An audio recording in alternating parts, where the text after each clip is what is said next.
Well,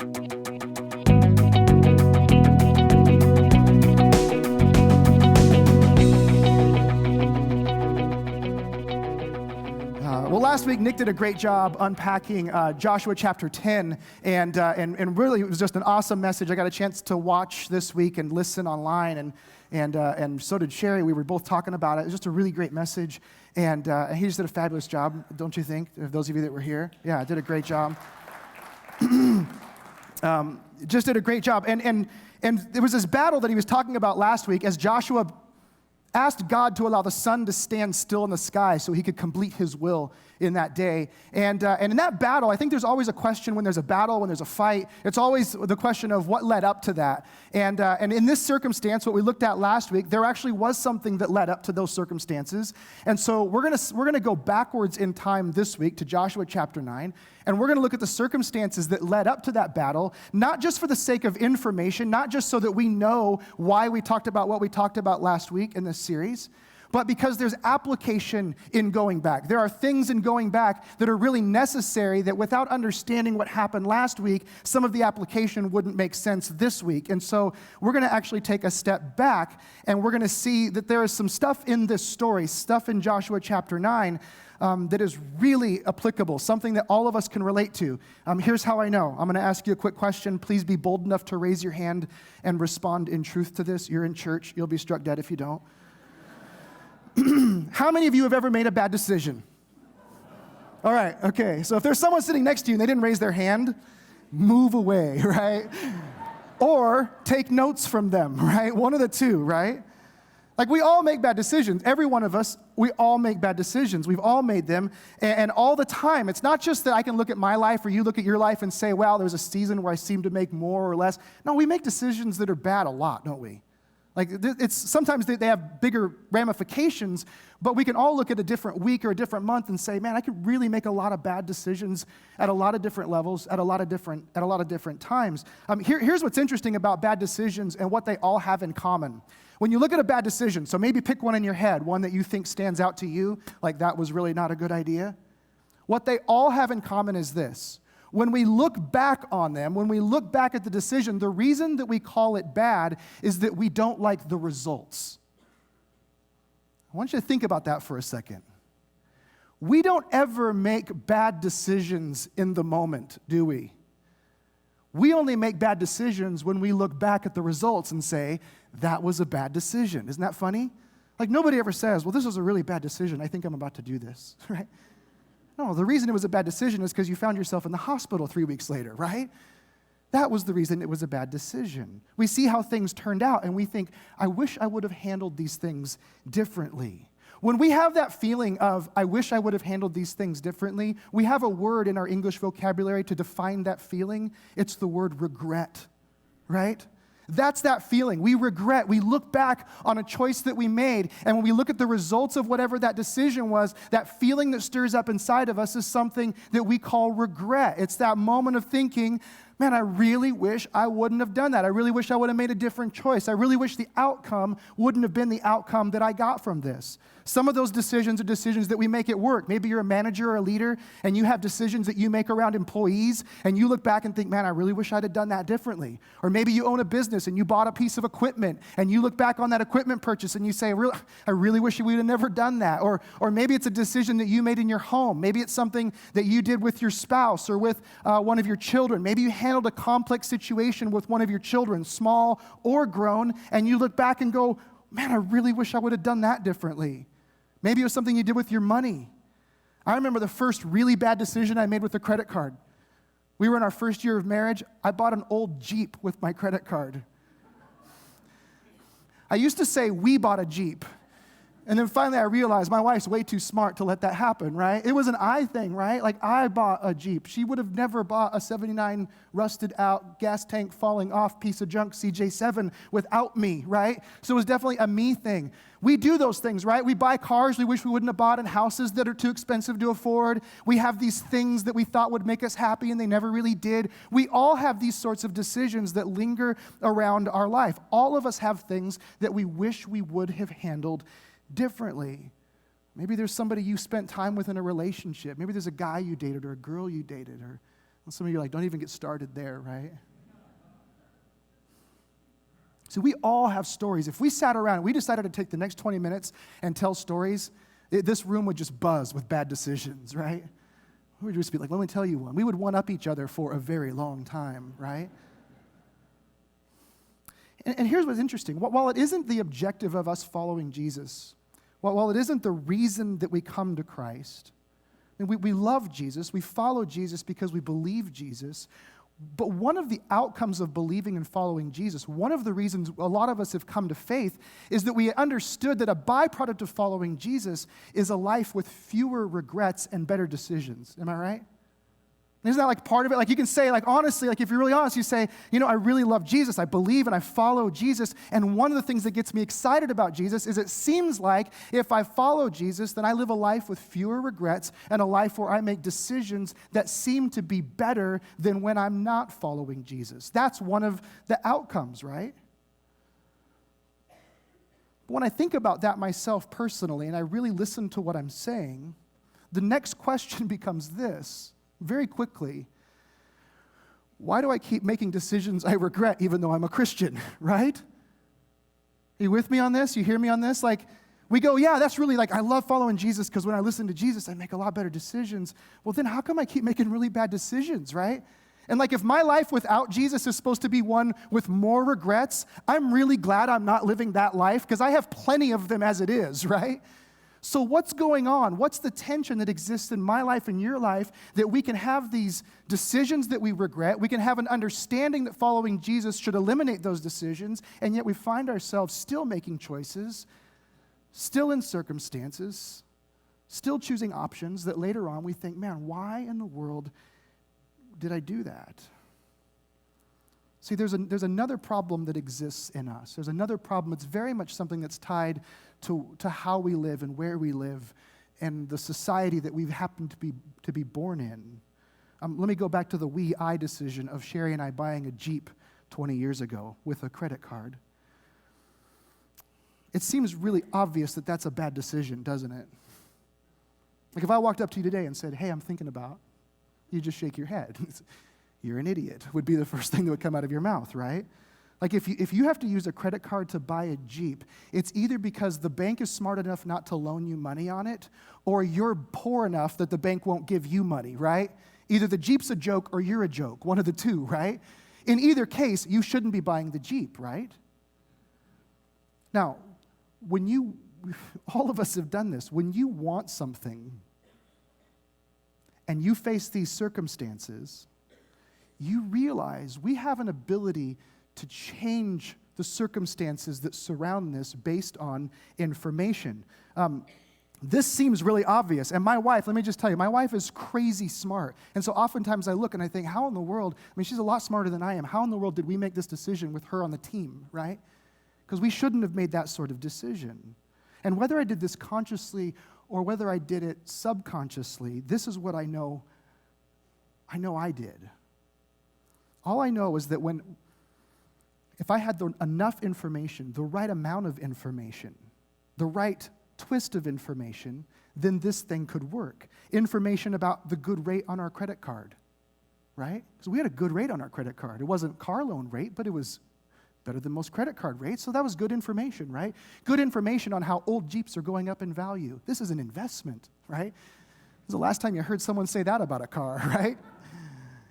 Information about the usefulness in the town. We lived in a mountain community, and it was this place where everybody seemed to drive a Jeep and a four-wheel drive, and they went driving around. And so there was information that I gave her about that, and I got her excited about those things. I got excited about it myself. I had enough of the right information that we were able to ignore the other information to make the decision that we wound up regretting, right? And therein lies the problem. We live in a culture that values information above everything else. We make decisions that are based on information. We make decisions based on, well, what are the facts? Tell me the information. Do the research. Give me the details. I want the knowledge. If you give me those things, then I can make an educated decision. That's what we say. And that educated decision will be a decision that I won't have regrets about. Some of you were so much this way right now, you're thinking, well, what's wrong with that, Well, what's wrong with that is oftentimes we have all of the information available, and it's still not enough information to keep us from regretting a decision that we make, right? I mean, I've had a lot of good information on a lot of bad decisions, haven't you? Which should make us a little bit nervous about the decisions we're making right now, right? How many times do we have all of the facts only to discover that we didn't have all the facts? Have you done that? Right? I mean, I just want to tell you, every bad decision that I look back on, the thing that always causes me to regret is that somewhere further down the line, I discovered information that made the information that I had previously irrelevant, right? Well, if I would have known, right? How many times do we say that? Well, had I known this, well, had you known that, you wouldn't have made the decision. But you can never know everything, can you? And so if we base all of our decisions on information, if details, if resource is the basis for our decision making, then who's to say there isn't information we're missing? And how come we have decisions we've made that we regret? See, what this all means is that having the right information does not guarantee the right decision. Having the right information does not guarantee the right decision. Just because you have a lot of information, just because you've done your research, doesn't mean you're making the right choice.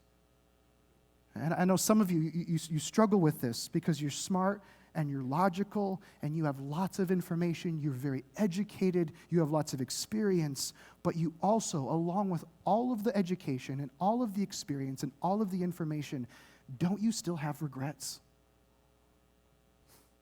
I know I do.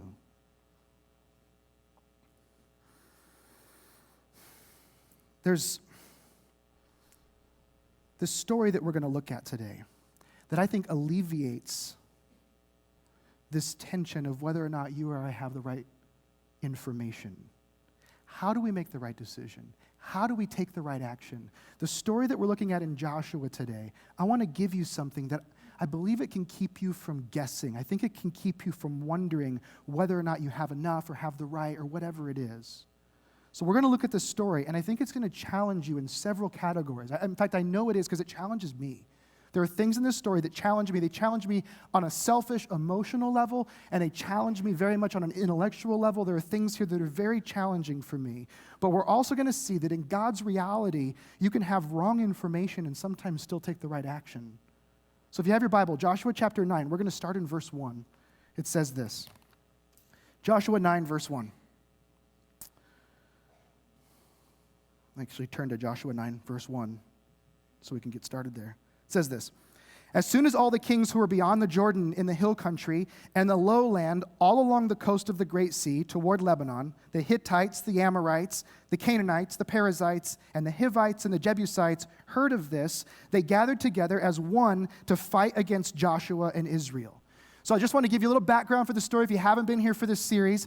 The story is picking up right after the Battle of Ai, and Joshua and Israel have just defeated this city. They've just won this critical battle in conquering the land that God's given them. And this story picks up with all of the other people in the land hearing about this and now gathering together. All of these people are hearing all of the things that are happening with Israel and the battles that they're winning and the fights that they're winning. And it says that they got together all in one place to fight against Joshua and Israel. These guys got information. People that go up against Israel, they don't fare real well. So we probably should get together and fight against Israel because of this. They got word. They got information, okay?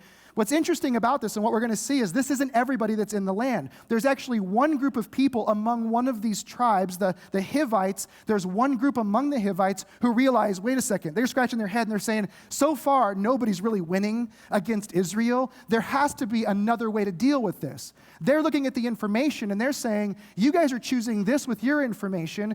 We're going to choose something different with our information. And so they come up with a plan. This is verse 3.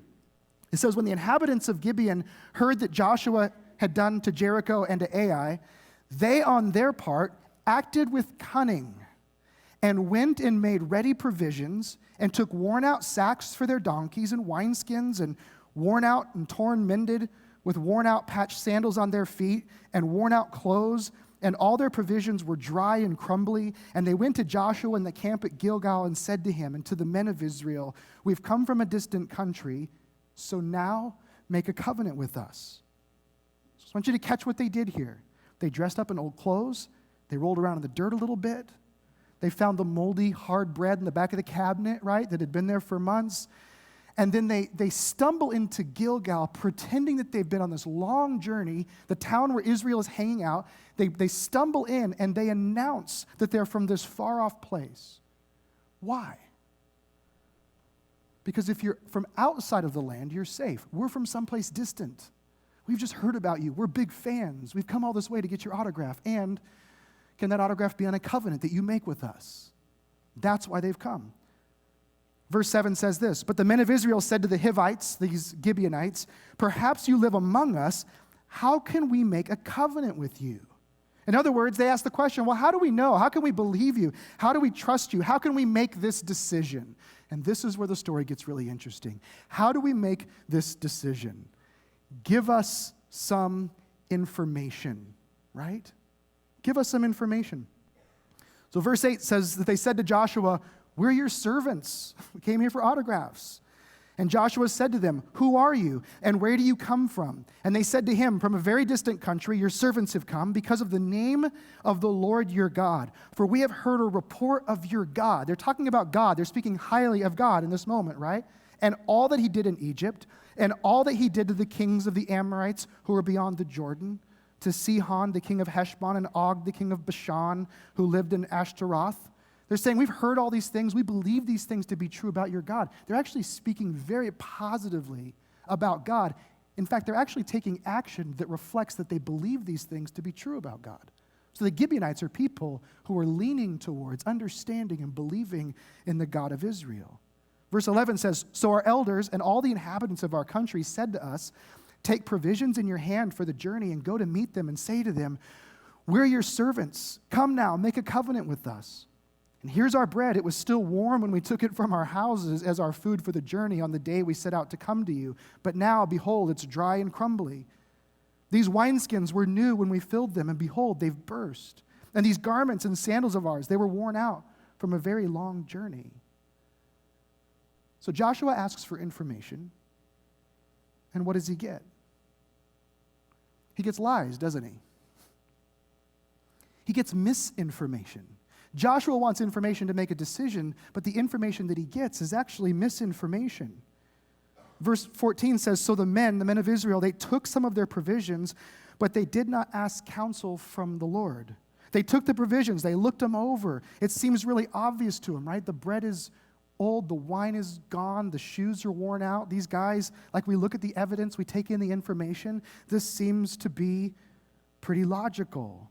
Not only that, but these guys are saying they're from a faraway land. Like all the evidence, all the information lines up. This seems like a pretty good decision. So based on that, verse 15 says, Joshua made peace with them and made a covenant with them to let them live. And the leaders of the congregation swore to them. So Joshua makes peace. He makes a covenant to let them live. I will make sure that you live. The leaders of the congregation, they swear to them. The point of this, it's a significant contract that is signed between Joshua, the people of Israel, and the people of Gibeon, this select group of the Hivites. They make this deal based on information, but it was wrong information. And everything about this, the fact that Joshua has incomplete facts and the fact that these Gibeonites have lied, everything about this story, when you look at this, you look at it and it seems to indicate that this is the wrong decision, doesn't it? Like, this is the wrong choice. This is the wrong decision. Like, you're going to regret this one. Like, Joshua, this one's going to come back, and it's going to be like a 1979 CJ7, right? You're going to regret the day you did that, right? And then check this out. It gets worse, right? Verse 16 says, at the end of 3 days, after they had made a covenant with them, they heard that they were their neighbors and that they lived among them. And the people of Israel set out and reached their cities on the 3rd day. So like after 3 days, they go out and they're like, wait a second, we know you guys. What are you doing here? Oh, we live here. Wait a second, you told us that's the scenario, right? 3 days. Like sometimes I make a bad decision and it takes like 3 years to figure it out. Then there are those bad decisions where it takes like 3 minutes, right? And you go, oh, that was a bad decision. This is one of those 3-minute ones, although it's a 3-day, right? They make this huge decision, and 3 days later, this is not good. And it's about to get worse because the people of Israel, the general group of people who are being led by Joshua and the leaders of Israel, they realize what these guys have done. Listen to verse 18. But the people of Israel did not attack them because the leaders of the congregation had sworn to them by the Lord, the God of Israel. Then all the congregation murmured against the leaders. As a pastor, that's one of my least favorite verses in all the Bible, just so you know. But all the leaders said to all the congregation, we've sworn to them by the Lord, the God of Israel, and now we may not touch them. This we will do to them. Let them live, lest wrath be upon us because of the oath that we swore to them. And the leaders said to them, let them live. This is an incredibly tense situation. I don't know if you've ever heard this where, maybe you've said this or maybe you've heard somebody say this. Some people are famous for saying these sorts of things. We made the best decision with the information that we had at the time. Anyone ever heard that one before? Right? We made the best decision with the information. You know who says that? Leaders say that, right? Leaders say that. Managers, captains, coaches, pastors, bosses, right? That's who say these things. Political leaders, they say these things, right? And when do they say that? When do people say, we made the best decision with the information that we had? When you suddenly have information that you didn't have, right? That's when you say, you go, well, we didn't know this. And so if we would have known that, we never would have done this, right? We had bad information. And so the people are upset with the leaders. They're upset because it seems like they've made a bad decision and they had bad information. So all of this is leading to this place where everything looks horrible. But that's not what this is about. We're about to see that this whole thing, all of these decisions, all the things that we wrestle with, all the choices that guys like Joshua make, and all the choices that men and women like you and I make, all of these things, they rarely have to do with having the right information or having the facts. You and I making the right decision rarely has to do with you and I having the right information. Joshua pulls the curtain back on this reality. Verse 22, Joshua summoned the Gibeonites, and he said to them, why did you deceive us, saying, we're very far from you when you dwell among us? So Joshua confronts them, right? Why did you do this? Why did you lie to us? I want to be really honest with the text here. Why did they do this? Is Joshua really asking this? Why'd they do it? Well, they did it because they had information, right? They had information that said, if we don't do something different, we're dead. That's why we did this, right? Like Joshua says, why did you guys do this? Because you would have killed us, right? That seems fairly obvious, Joshua. Is this like a rhetorical question? Are you just proving a point? You kind of wonder. But the reason that they did this, the reason that they made this decision is that they not only had information, they had good information, right? They had information about who God was, and they were beginning to believe things about God. And they had information that was right information, that Israel was defeating everybody that they came up against. They didn't have all the information, but they had great information. They heard the stories of Ai and Jericho, and they knew what awaited them if they didn't act on the information they had. This is why they did this. Verse 24, they say to Joshua, because it was told to your servants for a certainty that the Lord your God had commanded his servant Moses to give you all the land and to destroy all the inhabitants of the land from before you, so we feared greatly for our lives because of you and did this thing. That's why we did it. And now, behold, we're in your hand. Whatever seems good and right in your sight to do to us, do it. There's a very interesting thing about the posture of the Gibeonites, who have great information, seem to be believing certain things about God, and even in this moment, they say to Joshua, Joshua, you do whatever it is that you need to do to us in this moment.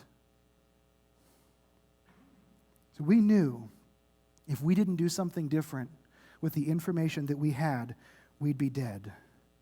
So we took the information we had. We didn't know about Rahab and her family. We didn't know that you guys have a history of showing grace to people who worship your God. We didn't know those stories. We just knew what we knew, and we did what we did. We never thought that if we asked for you to show mercy to us, that you would.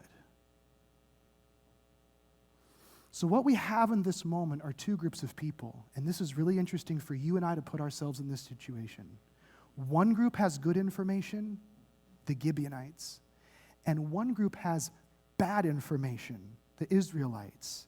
And now let me ask you a question. In this moment right here, which group do you want to be with? Isn't that interesting? Look at a story like this and you see two groups of people. One group has good information, one group has bad information, and you look at the circumstances and you say, wow, in this circumstance, I'd really rather have the bad information. There's not one of us that would say, I think being a Gibeonite is a good thing right now. And yet the Gibeonites had good information. Not only that, by today's standards, you look at this story, and Joshua has every right not to honor the Gibeonites, correct? From a legal standpoint, this is a breach of contract, right? You misled us. You lied to us. You didn't keep your end of the bargain. In today's world, if something like this happened, we would say, we have every reason to break the deal, don't we? We would say that, right? Like, lawyer up, I'll see you in court. That would be our response, isn't it? Here's what's fascinating. What happens next in this story, what Joshua does next, not only pulls the curtain back on this whole information-focused decision-making thing that we participate in, but he shows us the key to living a life with significantly fewer regrets and decisions that we wish we wouldn't have made. What Joshua does next is show us something that if we will follow his example, if we'll look at his life, if we'll take this seriously, we will live a life with significantly fewer regrets about the decisions that we make. Look at verse 26. It says, so he, Joshua, did this to them and delivered them out of the hand of the people of Israel, and they did not kill them. But Joshua made them that day cutters of wood and drawers of water. What do you do for a living? I'm a drawer of water. Cutters of wood and drawers of water for the congregation and for the altar of the Lord to this day in the place that he should choose. And the battle that we looked at last week, the battle that's in chapter 10 that Nick covered, the battle where Joshua asks God to allow the sun to stand still and accomplishes an amazing thing in God's name, that battle occurs because Joshua rises up to defend the Gibeonites, the lying, cunning Gibeonites. Before I get to the point, before I get to where this thing really fleshes out for us practically, I want you to notice that the people with the right information wound up being servants or slaves to the decisions that they made. Sound familiar? How many times do we have all the right information and then we find ourselves being a servant to whatever decision we made based on all the information that we gathered? So the big idea, what we see, the most powerful thing that we see in Joshua, information is not the issue. Knowledge isn't the issue. Research isn't the issue. And I know this is hard for us to think through, but Joshua doesn't have any of that. Joshua doesn't make a decision based on information. He makes a decision based on what was honoring to God. That's it. He gets to this moment, and there was a covenant that was made. And the decision that he may have messed up, he may have had all the information to start with, but now he makes this decision to honor Gibeon, which would result in this amazing epic story that we talked about last week. All of that comes from Joshua saying, this isn't about information, this is about me honoring God with the decisions that I make. The right decision is not the decision that's backed by the best information. The right decision is the decision that's backed by God. In other words, the right decision is the decision that God wants you to make. So the decision about the car and the house and the job and how to treat the person that lives in the bedroom with you, or how to treat the kids that live down the hall from you, or how to treat the coworker in the cubicle next to you. The decision about how to do those things It's not a decision about information. It's not about facts. It's not about details. The issue, what we see in Joshua, the issue that comes back is, what does God want you to do in this decision? What's the decision that God has for you? Not what all the information, not what the facts, not what the internet says, not what your friends say, not what the case you're building says about how this should be or could be legally handled. The question is, what does God have to say about this, and what should you do with it? Which means, in order for us to do that, we have to have God's perspective in order to make the right decision. We cannot expect to walk through our days and navigate our relationships and enter our work environments and live in our homes in a way that honors God unless we see our homes and our relationships and our work environments from the same perspective that God sees those things. And so what does God see in those things? I want to make this really clear. I want all of us to understand this, because all of us raised our hand and said, I have bad decisions. I have a trail of them in my past. I make them every week. We all have regrets, right? If I asked you all to raise your hand right now, you wouldn't be as happy to do it, right? Because now it's like, oh yeah, it's not as funny now. But I want to make this really clear.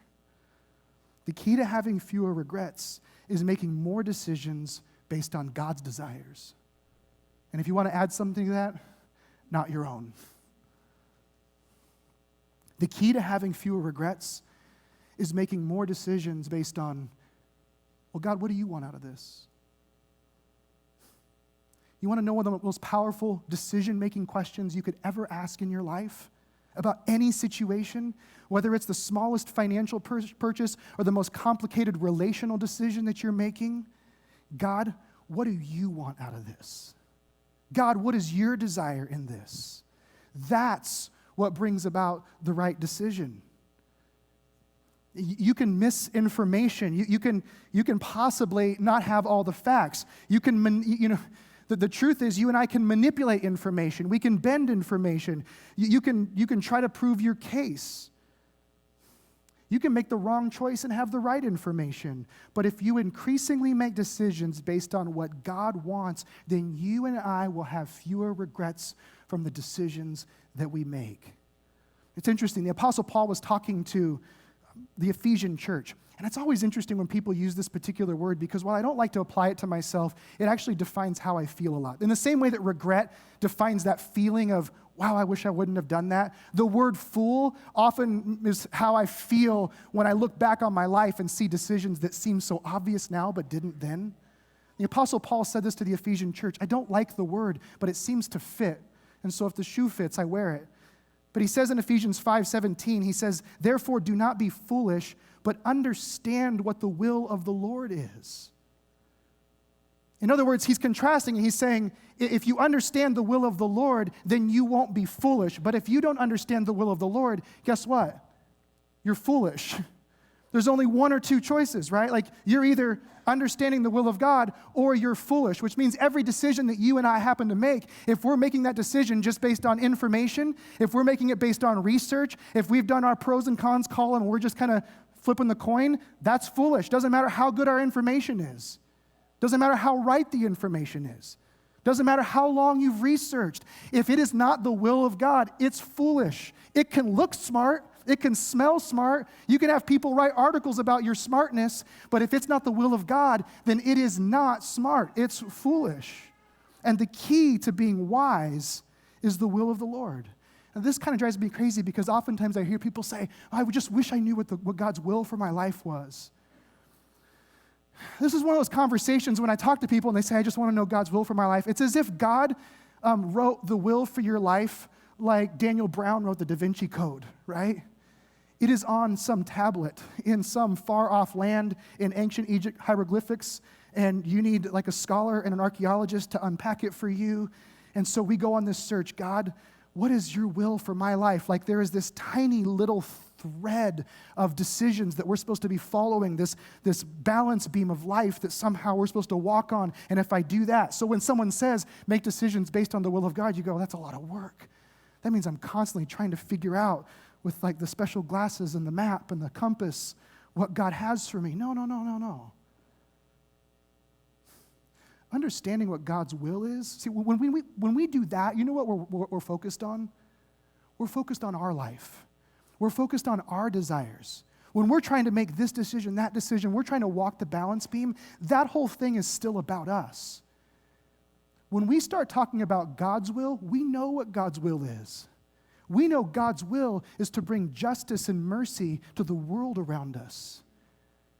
We know God's will is for us to be those who are known for our truthfulness, our lovingness, our mercy, our grace, our hopefulness, our joy. We know that God's will for our lives is to be those that bring life, who do things, live ways that are completely different than the world around us, not judgmentally, but lovingly and with care and comfort. We understand those things. We understand that God says that the will for our life is to not live by the same standards and values of our culture, and that we have a purpose within us that's larger than anything our culture could offer. We understand that. And so when we look at this, the question is not, is there some sort of specific decision that God wants me to make, yes or no? The question is, God, what do you want me to do in this? Like, how would this work out in a way that you got what you wanted out of this? Imagine translating that to every car decision you've ever made. Right? It's kind of funny, right? Like, how many times have you just justified the $1,200 wheels because you were just like, oh man, those are going to look hot. God, what's your will on this? I rolled the dice in the dealer's office, and it came up right, so I'm going to assume that was a good decision. No, he just asked you to take a step back, and he just says, hey, the $1,200, what do you think I want to do with it? What do you think I could do with it? See, when we participate with the will of God, other places in the New Testament describe you and I partnering with God in the ministry of reconciliation, in reconciling all things to himself. When we partner with God in those things, it means that God's allowing you and I to make decisions on his behalf. And the will of God for our life is for you and I to begin to live in every circumstance, every relationship, every job scenario, every financial decision, every personal moment, for us to be living in a way that says, God, am I doing this? Am I living this out in a way that lets what you dream for people, what you dream for culture, what you dream for society, a reality now? Are my kids being raised in a home that flourishes? Are my friends experiencing relationships that flourish? Are people around me being delivered out of poverty because of me? Suddenly everything takes on an entirely different perspective, doesn't it? That's God's perspective. And the more you and I ask the question, the more you and I wrestle with, God, what do you want out of this situation? The fewer regrets you and I are going to have about the decisions that we make. When I look back at the tough financial choices that I've made that I trusted God in, I've never regretted those things.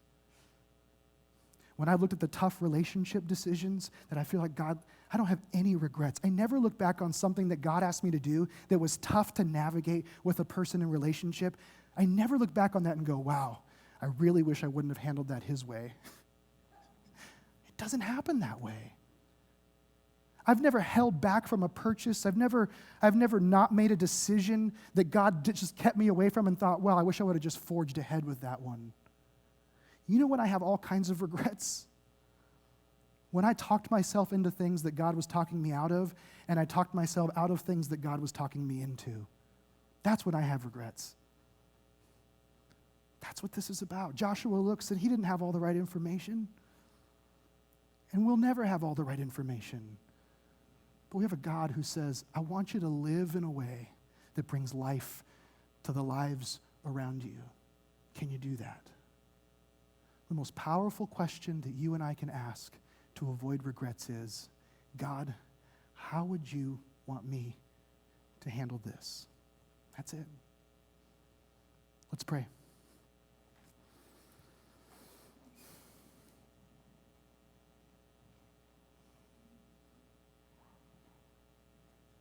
Lord, thank you for the clarity of your truth.